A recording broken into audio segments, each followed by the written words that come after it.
Hello नमस्कार साथियों, GCP science classes में आपका हार्दिक अभिनंदन है। जैसा कि बेटा हम पढ़ रहे हैं चैप्टर नंबर 3 केमिस्ट्री के अंदर और उसका नाम है रासायनिक बलगतिकी, जिसमें हमने लास्ट लेक्चर में वेग स्थिरांक को पढ़ा था। आज उसी क्लास को हम आगे लेकर आए हुए हैं और पढ़ने वाले हैं अभिक्रिया की कोट के बारे में। उसके बाद फिर हम पढ़ेंगे व्यंजक को, शून्य कोट की अभिक्रिया, प्रथम कोट की अभिक्रिया। ये आपके लिए बहुत बार क्वेश्चंस आते हैं, ठीक है। तो चल रहे हैं अपने प्रश्न की ओर। तो क्या है अभिक्रिया की कोटि, किस तरीके से आप बताओगे अभिक्रिया की कोटि? तो क्या है परिभाषा, देखो, वेग नियम में निहित, वेग नियम में निहित अभिकारक अणुओं की, सभी अभिकारक अणुओं की सांद्रताओं की घातों का योग क्या कहलाती है? अभिक्रिया की कोटि कहलाती है। क्या कहलाएगी? अभिक्रिया की कोटि। परिभाषा लिखेंगे, वेग नियम में निहित, वेग नियम में निहित, वेग नियम में निहित सभी अभिकारकों, सभी अभिकारकों की सांद्रताओं, की सांद्रताओं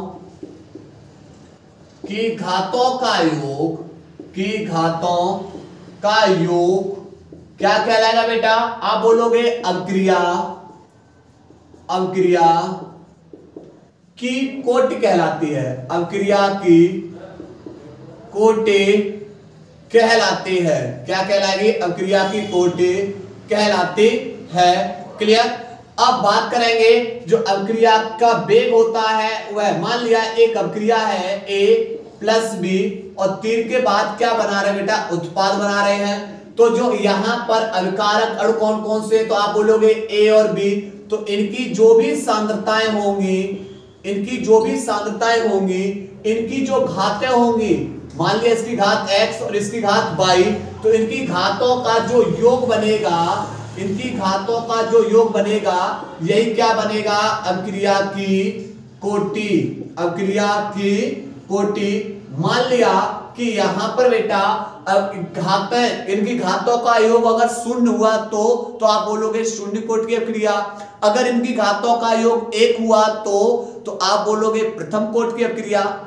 क्लियर? अगर इनकी घातों का योग कितना हुआ तो आप बोलोगे द्वितीय कोटि की अभिक्रिया। ठीक है, तो इसको नोट करिए। उसके बाद हम पढ़ने वाले हैं शून्य कोटि की अभिक्रिया को। नोट करिए बेटा इसको। देखो बेटा, अब हम पढ़ने वाले हैं शून्य कोटि की अभिक्रिया। क्या है शून्य कोटि की अभिक्रिया? तो वे रासायनिक अभिक्रियाएं जिनमें अभिक्रिया का वेग, वे रासायनिक अभिक्रियाएं जिनमें अभिक्रिया का वेग अभिकारक अणुओं की सांद्रता के गुणनफल की शून्य घात के समानुपाती होता है, क्या कहलाएंगी? शून्य कोटि की अभिक्रियाएं। क्या लिखेंगे? परिभाषा है, लिखेंगे वे रासायनिक अभिक्रियाएं, वे रासायनिक अभिक्रियाएं, वे रासायनिक अभिक्रियाएं जिनमें अभिक्रिया का वेग, जिनमें अभिक्रिया का वेग अभिकारक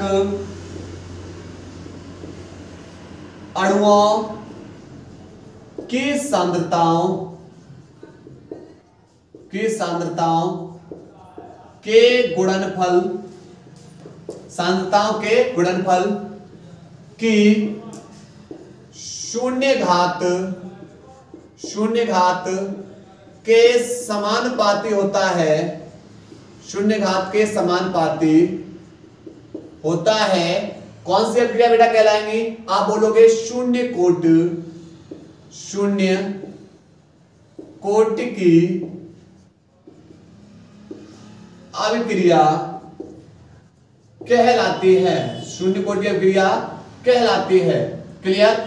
एग्जाम्पल में इसका अगर एग्जाम्पल देंगे तो एग्जाम्पल में बेटा हो जाएगा आपका H2 प्लस Cl2, दोनों गैसें हैं सूर्य के प्रकाश की उपस्थिति में। एक H केवल एक ही Cl को लेकर बाहर होगी, पर 2 H है, 2 ही Cl है, तो 2HCl। तो इसमें जो अभिक्रिया का वेग है अभिक्रिया का वेग निर्भर करेगा अभिकारक अणुओं की सांद्रता यानी H2 की घात 0 और Cl2 की घात कितना हो जाएगा 0। क्लियर। तो यहां पर शून्य घातें होंगी। अब किसी की घात अगर शून्य होती है उसका मान कितना होता है 1 होता है। तो यहां पर इसकी घात अगर शून्य है तो इनका मान कितना हो जाएगा 1, अर्थात रेट बराबर किसके हो जाएगा वेग स्थिरांक के। क्लियर। अब मुझे क्या करना है, मुझे बताना है शून्य कोट की अभिक्रिया के लिए व्यंजक। क्या बताना है, शून्य कोट की अभिक्रिया के लिए व्यंजक। तो यहां पर अब व्यंजक निकाल ले। माना एक अभिक्रिया ली बेटा, माना R और अभिक्रिया है R और तीर के बाद क्या बना रहा है उत्पाद। तीर के बाद क्या बना रहा है उत्पाद। पर हमें पता है बेटा जो अभिक्रिया का वेग होता है, अभिक्रिया का वेग निर्भर किस पे कर रहा है, तो आप बोलोगे अभिकारक अणुओं की सांद्रता पर। किस पर निर्भर कर रहा है, अभिकारक अणुओं की सांद्रता पर। तो यहां पर बेटा जो वेग होगा dR/dt वेग वह निर्भर करेगा किसके समानुपाती होता है, अभिकारक अणुओं की जो सांद्रता होगी उसकी शून्य घात के, तभी तो शून्य कोट की अभिक्रिया बनेगी। पर यहां चिन्ह माइनस लेंगे क्योंकि अभिकारक अणुओं का वेग कैसा होता है, ऋणात्मक होता है। ठीक है। अब बेटा इसके बाद क्या होगा, समानुपाती का चिन्ह हटाएंगे, एक कांस्टेंट ले आएंगे। हम बोल रहे हैं बेटा कांस्टेंट किसको लेकर आए, के को लेकर आए। अब के क्या है यहां पर, तो आप बोलोगे वेग स्थिरांक। के क्या है यहां पर, वेग स्थिरांक। और r की पावर बेटा कितना है 0 और यहां पर k हमारा क्या है, वेग स्थिरांक है। बात कहानी क्लियर हुई। अब बेटा इसके बाद क्या होगा, यहां से अगर किसी की घात 0 होती है उसका मान कितना होता है 1, तो r की पावर अगर 0 है तो उसका मान कितना होगा 1। तो यहां बचेगा कौन, तो बचेगा dr/dt बराबर हो जाएगा k। अब dt ये भाग में है, दूसरी ओर जाके गुणा में, तो माइनस के dr बराबर k इंटू में dt। समीकरण नंबर बेटा इसे यही रहने दो बेटा। ठीक है। अब करना क्या है, d के सापेक्ष दोनों पक्षों का क्या कर देंगे समाकलन। दोनों पक्षों का क्या करने पर, समाकलन करने पर। तो देखो यहां पर लिखेंगे दोनों पक्षों का समाकलन करने पर, दोनों पक्षों का समाकलन करने पर। तो जब समाकलन करेंगे बेटा तो यहां पर माइनस के dr बराबर हो जाएगा समाकलन k इंटू में dt। अब इसके बाद क्या करेंगे, देखो यहां पर एक फॉर्मूला होता है, अगर हम d के सापेक्ष x का समाकलन कर रहे हैं तो क्या हो जाएगा x, d के सापेक्ष x का समाकलन क्या होता है x। तो एक चीज बताओ, d के सापेक्ष यहां कौन है, बोलोगे आप r है, तो इसका समाकलन बेटा क्या हो जाएगा, r पर चिन्ह माइनस का माइनस ले लीजिए। जिसका जो कांस्टेंट होता है उसका समाकलन नहीं होता है तो k को क्या कर लेंगे, बाहर निकाल लेंगे। फिर बेटा बचेगा कौन, d के सापेक्ष किसका समाकलन करेंगे, t का, तो कौन हो जाएगा, t हो जाएगा और प्लस में एक आ जाएगा c हमारा क्या है, इसे समीकरण नंबर 1 और c हमारा है समाकलन स्थिरांक। c क्या हमारा, समाकलन स्थिरांक। क्लियर। अब मान लिया बेटा, माना r बराबर लगाएंगे r0, उस समय t बराबर क्या लगाएंगे 0, तो लगाएंगे माइनस के, r की जगह लगाएंगे भाई, r की जगह किसको लगा रहे r0 को, बराबर k और इनटू में t की जगह क्या लगाओगे 0 और प्लस में c, तो बेटा ये तो 0 हो जाएगा। तो c का मान निकाल लिया, क्या निकाल लिया, c का मान, और c का मान क्या निकलेगा माइनस के r0। अब इस c का वैल्यू का क्या करेंगे, तो आप बोलोगे c का वैल्यू समीकरण कहां लगा दे रहे 1 में, तो c का मान समीकरण 1 में रखने पर, और भाई रख दीजिए c का मान समीकरण 1 में। चलिए समीकरण 1 कहां, यही तो है ना, तो लगाएंगे माइनस के r बराबर k इंटू में t। फिर आप बोलोगे कि सर यहाँ पर c का मान, तो यहाँ c के आगे प्लस है और यहाँ पर चिन्ह मान किसका निकला है, c का माइनस का, तो ये माइनस और ये प्लस कैसा हो जाएगा माइनस, उसके बाद r0। क्लियर। उसके बाद क्या करना है, r को एक तरफ कर लेंगे, तो यहां हो जाएगा r0 माइनस के r बराबर हो जाएगा k इंटू में t। क्लियर। अब यहां से एक कहानी और कर सकते हैं कि यहां r कौन है, तो r बराबर क्या लगाएंगे a, और a हमारी क्या है, प्रारंभिक मात्रा है। क्लियर। उसके बाद r क्या है, तो r बराबर लगाएंगे a माइनस एक्स, यानी प्रारंभिक सांद्रता a है और a माइनस एक्स का मतलब बची हुई सांद्रता, यानी वियोजन के पश्चात की सांद्रता या मात्रा। ठीक है, सांद्रता या मात्रा एक ही बात है। लगाएंगे आर नॉट की जगह लगाएंगे ए माइनस, उसके बाद आर की जगह कितना लगाएंगे, तो आप बोलोगे ए माइनस के एक्स लगाएंगे, बराबर क्या हो जाएगा के इंटू में टी। कौन हो जाएगा, के इंटू में टी। अब इस माइनस का अंदर मल्टीप्लाई करेंगे तो ये सभी चिन्ह कैसे हो जाएंगे, परिवर्तन। ये प्लस माइनस का है, ये प्लस का है तो ये माइनस का हो जाएगा, ये माइनस का एक्स है ये प्लस का हो जाएगा, बराबर के इंटू में टी। ए से ए कैंसिल तो बचेगा x बराबर के इंटू में टी, पर यहां हम बेग स्थिरांक में निकाल लेंगे, टी गुणा में दूसरी ओर जाके भाग में हो जाएगी, बराबर के। अब इसके बाद आपसे क्या पूछ लिया जाता है, इसका मात्रक बताओ। तो इसका मात्रक कैसे बताएंगे, तो x हमारी क्या है, सांद्रता। x क्या है, सांद्रता। और सांद्रता किसमें होती है, तो आप बोलोगे मोल प्रति लीटर में, इनटू में, बट्टे में कौन है, समय का मात्रक क्या हो जाएगा, सेकंड। तो यहां पर मात्रक बनेगा मोल, लीटर को ऊपर ले जाओगे तो लीटर इनवर्स हो जाएगा, और सेकंड को जब ऊपर ले जाओगे बेटा तो क्या हो जाएगा, सेकंड इनवर्स। क्लियर, नोट करिए। इसके बाद तब इसके लक्षण बता रहे हैं, फिर पढ़ने वाले प्रथम कोट की अभिक्रिया को। नोट करिए बेटा, इसको नोट करेंगे। इसके बाद बेटा अब हम पढ़ने वाले हैं शून्य कोट की अभिक्रियाओं के लक्षण, क्योंकि कभी कभार आपसे बोर्ड एग्जाम में लक्षण भी पूछ लेता है। क्या है लक्षण, पहला लक्षण है कि इस अभिक्रियाओं के लिए जो अभिक्रिया का वेग होता है वो सदैव कैसा होता है, स्थिर होता है, तथा इसका जो मान होगा वो किसके बराबर होता है, वेग स्थिरांक के बराबर होता है। अभी हम पढ़ के आए बेटा, r बराबर किसको किया था हमने, k को। किसको किया था, r बराबर k को। दूसरा, शून्य कोट की अभिक्रियाएं सदैव कैसी होती हैं, पूर्ण होती हैं, तथा इनके पूर्ण होने में लगा समय ay k के बराबर होता है। तीसरा, शून्य कोट की अभिक्रिया के लिए जो वेग स्थिरांक की इकाई है वो निम्न प्रकार ज्ञात की जा सकती है, अर्थात k बराबर x अपॉन क्या निकला था बेटा, अभी t निकला था, और यहां पर x क्या है, सांद्रता है। सांद्रता किसमें होती है, मोल प्रति लीटर में, और इनटू में समय का मात्रक क्या हो जाएगा, सेकंड। तो आप बोलोगे मोल, और यहां पर लीटर को जब ऊपर ले जाओगे तो क्या हो जाएगा, लीटर इनवर्स। सेकंड को ऊपर ले जाओगे तो सेकंड इनवर्स। क्लियर। तो ये कहानी बेटा किसकी हुई, शून्य कोट की अभिक्रिया की। इसके बाद हम अब पढ़ने वाले हैं प्रथम कोट की अभिक्रिया को। नोट करिए इसको, पहले नोट करेंगे बेटा इसको। इसके बाद बेटा हम पढ़ने वाले हैं प्रथम कोट की अभिक्रिया को।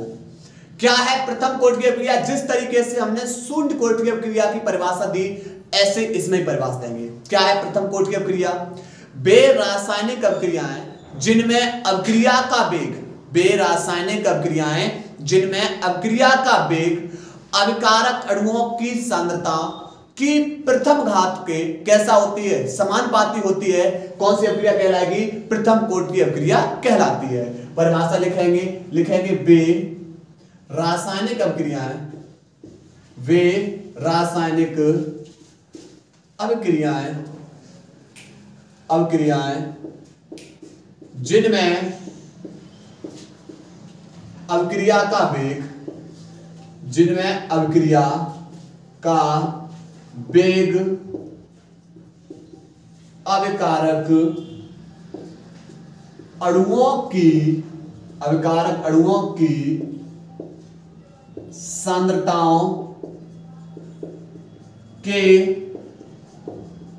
गुणनफल की प्रथम घात के समानुपाती होती है, प्रथम घात के समानुपाती होती हैं। क्या कहलाएंगी, प्रथम कोटि की अभिक्रिया कहलाती है। क्लियर। अगर इसके एग्जाम्पल की बात करें तो यहां पर उदाहरण आपका हो जाएगा N2O5 और ये बेटा टूट जाएगा NO2 प्लस में O2 में, पर N दो अणु है, 2 से मल्टीप्लाई, पर O 2 दूनी 4 और 2 6, यहां 5 है, 1/2 H2। क्लियर? यहां पर ये गैस है, ठीक है, ये भी क्या है, नाइट्रोजन डाइऑक्साइड गैस है। तो यह इसका क्या हो जाएगा, एग्जाम्पल हो जाएगा। ठीक है, अब बात करेंगे इसके व्यंजक की, कहानी चलेगी अब इसके व्यंजक की। तो मान लिया जो एक अभिक्रिया ली है, माना अभिक्रिया R और बराबर क्या बना रही है, तीर के बाद उत्पाद। ठीक है, लेकिन अभिक्रिया का वेग निर्भर किस पे कर रहा है, आप बोलोगे अभिकारक अणु लिया है, उसकी सांद्रता की प्रथम घात पर उसके कैसा होता है, ये समानुपाती। तो अभिक्रिया का जो वेग है dR/dt वह समानुपाती होगा अभिकारक अणु की सांद्रता की प्रथम घात के। पर यहां पर चिन्ह कैसा लिया जाएगा, चिन्ह यहां माइनस का लिया जाएगा, क्योंकि अभिक्रिया का वेग कैसा होता है, ऋणात्मक होता है। क्लियर? अभिकारक अणुओं का वेग कैसा होता है, अभिकारक अणुओं में जो अभिक्रिया का वेग होगा वो कैसा होगा, ऋणात्मक। ठीक है, समानुपाती का चिन्ह हटेगा, एक बराबर का चिन्ह आएगा। कैसा चिन्ह आएगा, बराबर का चिन्ह आएगा, एक नेतांक आएगा k और यहाँ r की पावर a। अगर किसी की घात 1 है, जैसे 10 की घात 1 है तो मान कितना होगा 10, 20 की घात 1 है मान कितना हो जाएगा 20, 30 की पावर 1 है तो मान कितना होगा 30, x की पावर 1 है तो मान कितना हो जाएगा x। क्लियर? तो सेम यही कंडीशन होगी। तो यहां पर माइनस के dR/dt बराबर यहां पर क्या हो जाएगा, k इंटू में r की पावर 1 है तो r रहेगा। तो एक काम कर रहे हैं, r को इधर ले आ रहे हैं, ये गुणा में दूसरी ओर जाके भाग में, यानी r को एक तरफ कर लिया, dt गुणा भाग में दूसरी ओर जाके किसमें हो जाएगी, गुणा में। किसमें हो जाएगी, गुणा में। अब इसके बाद क्या करना है, दोनों पक्षों का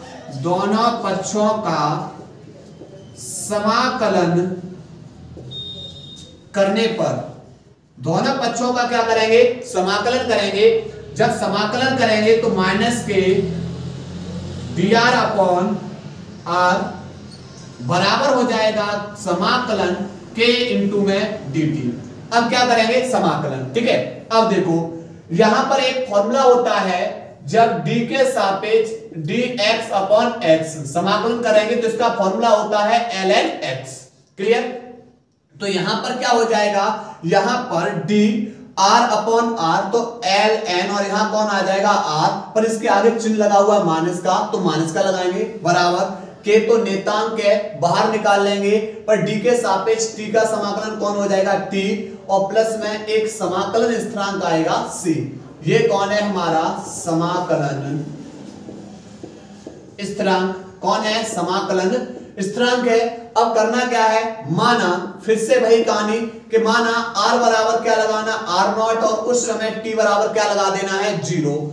r बराबर r0, उस समय t बराबर क्या लगा देना, 0। तो लगाएंगे माइनस के ln, r की जगह किसको लगाएंगे, तो आप बोलोगे r0 को बराबर k इंटू में t की जगह क्या लगाओगे, 0 और प्लस में c।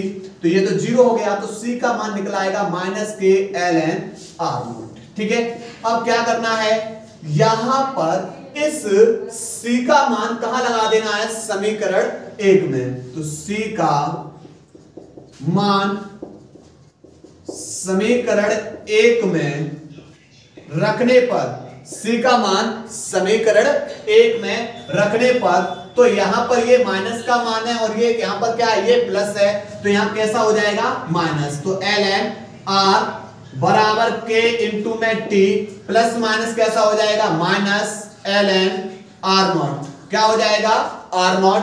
उसके बाद ये माइनस वाला दूसरी ओर जाके किसका हो जाएगा, प्लस का। तो यहां पर ln r0 चिन्ह किसका, माइनस का, उसके बाद ln r। क्लियर? तो माइनस r को पद को हमने क्या कर लिया, एक ओर, बराबर k इंटू में क्या हो जाएगा, t। ठीक है, उसके बाद एक फॉर्मूला होता है, क्या फॉर्मूला होता है, log m minus log n। तो क्या होता है फॉर्मूला, log m/n। तो ये log m minus log n। Clear? तो यहां पर कहानी हो जाएगी, क्या कहानी हो जाएगी, ln r0 बट्टे r, r0 बट्टे r। तो तो यहां पर log m minus log n, तो log m बट्टे क्या हो जाएगा n, तो m की जगह कौन है, m की जगह r नॉट बट्टे में n की जगह कौन आ जाएगा r, बराबर कौन हो जाएगा k इंटू में t। अब मुझे क्या करना है, इस ln x को जब हमें log में लाना होता है तो यहां पर e आ जाएगा और x, और e को हमें अगर 10 के रूप में लाना है तो 2.303 से क्या कर देते हैं, मल्टीप्लाई log, और ये e बदल जाएगा 10 के रूप में। क्लियर। तो अब हम डायरेक्ट करेंगे, कैसे, इसे हम log को किस में लाएंगे, 10 के रूप में। तो आप बोलोगे कि तो फिर इसके आगे एक संख्या से मल्टीप्लाई करो, किससे, 2.303 से, 2.303 से क्या कर देंगे, मल्टीप्लाई कर देंगे। उसके बाद यहां पर कौन है, r0 बट्टे r बराबर कौन हो जाएगा, k इंटू में t। तो ये t गुणा में है, दूसरी ओर जाके भाग में, तो 2.303 बट्टे t log 10 r0 बट्टे r, और बराबर कौन हो जाएगा, k, बराबर कौन हो जाएगा, k। क्लियर। इसके बाद अब करना क्या है कि यहाँ पर r0 क्या है, तो r0 बोलेंगे आप, r0 बराबर लगा सकते हैं a, और a हमारी क्या है, प्रारंभिक सांद्रता, a हमारी क्या है, प्रारंभिक सांद्रता। r की जगह क्या लगा सकते हो, तो r की जगह लगा सकते हो a माइनस एक्स, और a माइनस एक्स क्या है, वियोजन के पश्चात की मात्रा। क्लियर। लगाएंगे बेटा, k बराबर 2.303 बट्टे t log 10। अब r0 की जगह लगाएंगे a बट्टे r की जगह लगाएंगे a माइनस के x। क्लियर। तो ये रहा हमारा प्रथम कोटि की अपक्रिया के लिए व्यंजक। ठीक है। अब बेटा इसके बाद इसके लक्षण को देखेंगे, पहले इसको नोट करेंगे। नोट करिए पहले इसको बेटा, नोट करेंगे। इसके बाद बेटा यहां पर हमें प्रथम कोटि की अपक्रिया का मात्रक पूछा जाता है, तो प्रथम कोटि की अपक्रिया के लिए भी फॉर्मूला निकाला था, 2.303 बट्टे t log 10 a upon a minus के x। क्लियर। तो यहां पर ये तो बेटा यहां पर जो मात्रक बनेगा, ये log की वैल्यू यहां पर लग जाएंगी, उनकी सांद्रताएं लग जाएंगी। यहां 2.303 है, तो बचेगा कौन, 1 अपॉन t, और समय का मात्रक क्या होता है, सेकंड। समय का मात्रक क्या होता है, सेकंड। जब ऊपर जाएगा तो सेकंड इनवर्स, या इसका एक मात्रक या तो आ सकता है मिनट इनवर्स। क्लियर। तो हमें लाना होगा घंटा को सेकंड इनवर्स में या मिनट इनवर्स में। ठीक है, इसका मात्रक ही हो गया। अब बात करेंगे प्रथम कोटि की अपक्रिया के लक्षण। क्या है लक्षण? पहला पॉइंट ये है कि जो इनकी सांद्रताएं, इनकी जो सांद्रताएं परिवर्तन कर दी ना, अभिकारक अणुओं की क्या कर दिया, सांद्रताएं परिवर्तन करने पर जो हमारा वेग स्थिरांक है ये k कैसा रहेगा, अपरिवर्तित रहता है। k कैसा रहता है, अपरिवर्तित रहता है। दूसरा पॉइंट, इस अपक्रिया को, जो प्रथम कोटि की अपक्रिया है, इस प्रथम कोटि की अपक्रिया को पूर्ण होने में अनंत समय लगता है, अर्थात ये कभी पूर्ण नहीं होती हैं। ये किसके लक्षण हो गए, प्रथम कोटि के। उसके बाद अब हम लेकर आ रहे हैं अर्धायुकाल। नोट करिए पहले इसको, अर्धायुकाल पढ़ रहे हैं।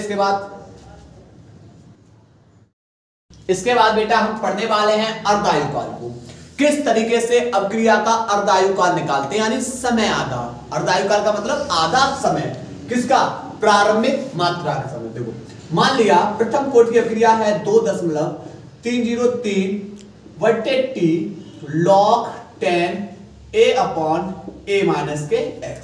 ये प्रथम कोटि की अपक्रिया है, और इसमें इस प्रथम कोटि की अपक्रिया में जो प्रारंभिक सांद्रता थी, प्रारंभिक मात्रा थी, वह मात्रा कितनी थी, a।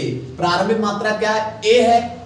लेकिन समय कैसा हुआ, समय यहां पर लिया हमने अर्धायुकाल, समय कैसा लिया, आधा। तो यहां पर जो वियोजन की पश्चात मात्रा होगी वो कितनी होगी, प्रारंभिक मात्रा की कैसी होगी, आधी होगी। यानी समय जब आधा, तो यहां पर जो वियोजन के पश्चात की मात्रा है वह भी प्रारंभिक मात्रा की कैसी होगी, प्रारंभिक सांद्रता कैसी होगी, आधी होगी। आधे समय में आधी मात्रा हो जाएगी। तो यहां पर लगाएंगे k बराबर 2.303 बट्टे t log 10 a upon a minus के x। ठीक है। तो यहां से अब करना क्या है, यहां से k बराबर 2, लेकिन यहां पर k बराबर 2.303 बट्टे t की जगह किसको लगाएंगे, तो आप बोलोगे t हाफ लगाएंगे। किसको लगाएंगे, t हाफ को। उसके बाद log 10 a, a की जगह लगाएंगे, प्रारंभिक मात्रा a है लेकिन अंतिम मात्रा कौन है, तो आप बोलोगे a माइनस एक्स से कौन लगाएंगे a/2, कौन लगाएंगे a/2। क्लियर।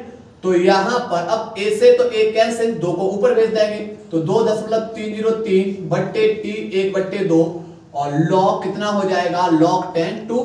अब log 2 का वैल्यू कितना होता है, तो log 2 का वैल्यू होता है 0.3010 और इसका जब मल्टीप्लाई करेंगे बेटा तो आएगा 0.693 बट्टे t हाफ। क्या आएगा, बट्टे t हाफ।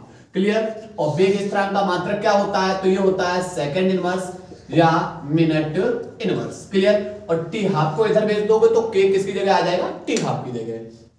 तो आज हमने कितना पढ़ा, हमने पढ़ा शून्य कोटि अपक्रिया, प्रथम कोटि अपक्रिया, अर्धायु काल और अपक्रिया की कोटि। क्लियर। नोट करिए बेटा, इसको नोट करेंगे।